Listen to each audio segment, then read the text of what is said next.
Hi, I'm Jacqui. Welcome back to the home garden. Today I'm looking at plants for free. So there's a few different ways you can actually get plants for nothing. One of the easiest ways is actually taking cuttings. This is a chrysanthemum that originated from a bunch of flowers. There was a side shoot that was going to be underwater and could easily have been pinched out. Take off the bottom leaves of it, slight trim underneath the last joint here, and then simply fill a small pot with compost, pop it in, making sure that at least one of the joints, preferably two, are under the surface of the soil, firm in, water, and then put it on a windowsill or similar to see if it will actually sprout. Within a couple of weeks you should be able to give it the tug test, and that's to see if it's actually taken. Here's a lavender that I've taken a cutting of previously.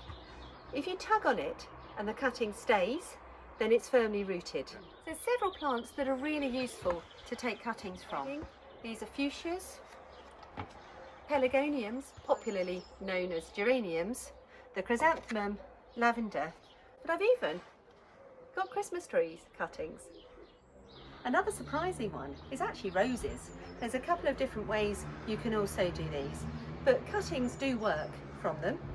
And again, you want to make sure that you're removing the shoots from the lower parts. So just to pull off, or you can use your secateurs or scissors. Make sure you've got a couple of wounds, because plants actually get confused as to what they're going to be sprouting out of those, and that's where the roots are going to be produced from. So they need to go under the surface of the soil. That's just going to be plopped in there. I've got a second one here, and I can put a few in the same pot.